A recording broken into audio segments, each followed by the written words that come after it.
Mesdames et messieurs, ici Chaz et on se retrouve aujourd'hui pour la review du chapitre 1025 de One Piece, les deux dragons, les dragons jumeaux. Bon, je vous avoue que cette review, je la fais pas chez moi, donc c'est un petit peu compliqué, mais c'est pas grave, je fais avec les moyens du bord. Je sais même pas si au montage il y aura beaucoup d'images, voire pas du tout, mais voilà, en gros, en soi, ça y est, c'est le combat. Mononosuke est enfin arrivé devant Kaido, et Kaido le dit, il n'y a pas besoin de deux dragons, il n'en restera qu'un au final, et c'est une phrase, ça c'est sûr et certain que ce sera renversé, retourner à Kaido lorsque Mononosuke il mettra Kaido à terre. Enfin vraiment Mononosuke, je sais pas trop parce que lors de ce début chapitre, tu vois qu'il a un peu peur de monter et encore une fois c'est assez drôle de la part d'Oda, c'est un petit peu son kiff de désamorcer ces situations hyper badass parce que tout le monde se souvient et je pense que la dernière page du dernier, enfin pas du dernier scan mais celui d'avant avec Mononosuke en dragon géant, elle a marqué plein de gens et bon bien sûr il reste avec un cœur d'enfant comme Shinobu nous l'avait dit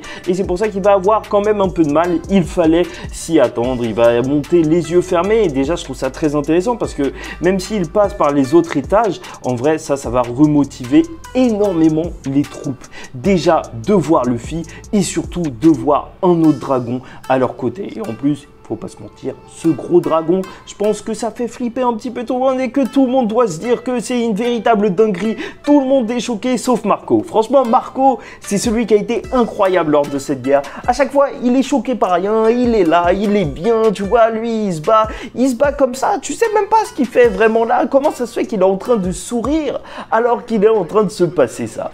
Bon. Tout ça, c'est une véritable dinguerie. Et bien sûr, par contre, sur le toit, t'as Yamato et Kaido qui sont en train de se battre. Et je trouve ça très intéressant. Pourquoi? Parce que, certes, déjà, Yamato tient le coup et c'est vraiment admirable. Tu vois que ces techniques, déjà, je trouve ça très cool. Tu vois, cette genre d'armure de protection qui se casse dès le début, en fait, de ce chapitre. Un petit peu à la Gaara avec sa protection de sable.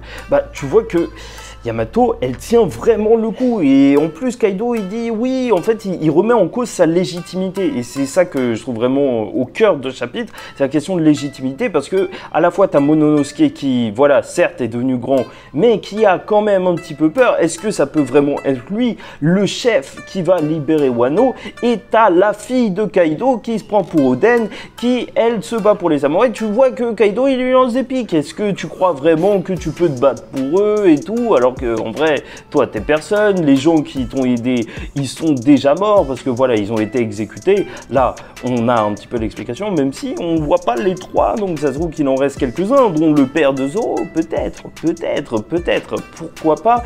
Mais voilà, franchement, c'est ça qui est intéressant. Et en plus, Kaido, il va nous lâcher un petit truc assez mystérieux.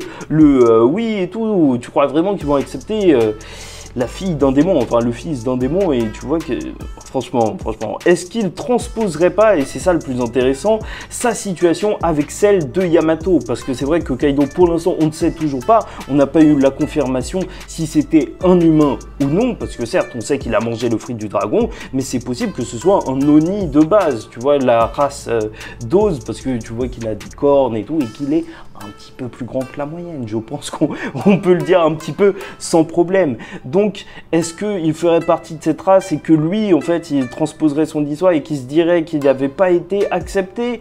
En plus, il pourrait y avoir toute une histoire avec les Kozuki et tout, et même tout le royaume de Wano Kuni, puisque quand même, il y a eu justement tous les géants qui ont tiré justement les continents pour rassembler en fait Wano Kuni, vu que c'était plusieurs îles à la base et c'est pour ça qu'il y a plusieurs climats différents. Donc voilà, peut-être qu'ils ont été obligés, peut-être qu'en vrai Kaido il est contre justement tout le peuple de Wano Kuni depuis longtemps parce qu'on sait même pas pourquoi il a attaqué véritablement Wano Kuni de base, mais en tout cas ouais, pour lui Yamato n'est pas légitime. Et c'est ça qui est fort, c'est que en fait, avec l'arrivée de Mononosuke et bien sûr de Luffy, bien sûr, en plus, tu vois que Mononosuke, il fermait les yeux et tout, il avait peur de monter. En même temps, c'est que son deuxième vol après être sorti du trou. Donc, en vrai, c'est normal qu'il ait un petit peu peur. Ça reste un gamin de 8 ans. Mais quand Luffy lui a dit, ouais, il y a Kaido là, tu sens que certes, il a ouvert les yeux, certes, il a foncé, mais c'est surtout ça qui va se passer. En fait, plus globalement, en fait, on se rend compte que c'est vraiment Luffy qui va l'aider à devenir plus mature, parce que certes, son corps a grandi, mais son esprit, ça va devoir se faire durant cette bataille. Et donc là, c'est bien joué de la part d'Oda, puisque juste avant, il disait que Kaido, il disait à Yamato, ouais, t'es pas légitime, et là, littéralement, il est en train de se battre avec qui? Il est en train de se battre avec le fils d'Oden, et en plus, Luffy qui représente un petit peu l'envie de combattre Kaido. Et en plus, t'as Luffy qui va passer directement en Snake Man, et ça c'est assez étrange parce que tu vois, ça veut dire que le Gear Force maintenant il utilise beaucoup mieux en fait ce nouveau Gear, puisque il se transforme juste pour lui lâcher une patate, et en plus avec Yamato qui lâche un coup en même temps. Franchement, tu sens que Luffy en vrai là il est proche, il est vraiment très proche d'être au top niveau. Mais surtout voilà, t'as un Luffy qui maîtrise mieux son pouvoir et tout, mais qui fait le singe, tu vois, si on compare à la légende avec Momotaro et tout, le gamin qui va combattre un Oni avec un chien, un singe et en faisant, je crois, c'était un pan, je crois. Là, il manquerait plus que l'oiseau au final, parce que Yamato, vu que c'est le fruit, en vrai, d'incanité, c'est le modèle chien, donc. Voilà, ça y est, ils sont tous les trois réunis et le combat, il risque d'être véritablement dantesque, même si Mononosuke, je pense pas qu'il l'aidera tant que ça. Mais bon, juste lâcher des grosses attaques de zone, ça peut être hyper destructeur, mais le Luffy Yamato, ça va être juste surpuissant. Et symboliquement, c'est peut-être un petit truc, mais t'as Yamato, Luffy et Mononosuke qui ont mangé leurs fruits, tous les trois pour la même raison, parce qu'ils avaient la dalle. Et franchement, on peut se dire que c'est stupide, mais en même temps, quand tu vois que Kaido, en réalité, Kaido, et Orochi, en vrai, ils ont affamé Wano Kuni avec toutes leurs usines et tout, tu vois que en vrai, c'est un des thèmes de Wano Kuni aussi. Dès qu'il est arrivé, Luffy, il a reçu un bol de riz et tout, et ensuite il s'est battu pour que les gens de Wano ils puissent manger. En soi, c'est pas si bête que ça de mettre 3 personnages qui vont combattre et 3 personnages qui avaient littéralement la dalle. Enfin bref, le combat, il s'annonce véritablement juste énorme. Luffy, tu vois qu'il a passé un cap avec sa maîtrise du Gear Force. C'est vrai que Kaido, pour l'instant, c'est l'ennemi qui semble le plus insurmontable de One Piece. T'as l'impression qu'il a rien du tout alors qu'il s'est fait couper par Zoro. Il s'est pris des coups de batte de Yamato et il s'est pris des coups de tongue de Luffy. Et là, ça va continuer et on espère que ça va bien se passer. Mais je pense que quand même, toute cette bataille, elle va durer beaucoup plus longtemps que ce qu'on pense, parce que le combat King Queen n'est toujours pas terminé. Il y a plein d'autres trucs, Perospero, que peut-être qu'on ne verra pas forcément, mais même le combat de Jack, qu'on devra voir un petit peu plus. Mais voilà.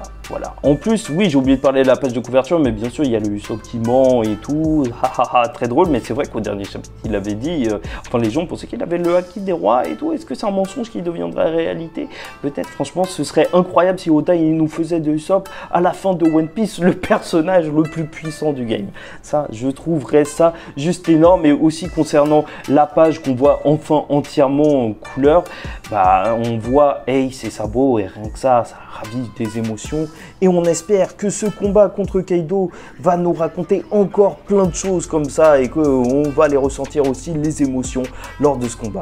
Enfin bref, j'espère que vous avez apprécié cette vidéo, vraiment très spéciale et fait un petit peu dans le rush, donc ça se trouve que j'ai oublié des trucs. N'hésitez pas à me dire en commentaire ce que vous trouvez qui manque. Pour ceux qui me suivent depuis longtemps, déjà je vous remercie parce que vous voyez, même si on n'est pas dans le cadre habituel et que la vidéo elle est peut-être moins bien que d'habitude, je vous remercie d'avoir suivi jusque là. Et en attendant la semaine prochaine où je serai revenu tranquillement pour la petite news du mardi que j'ai pas fait cette semaine, alors je vous dis ciao tout le monde, faites très attention à vous et surtout paix sur vous.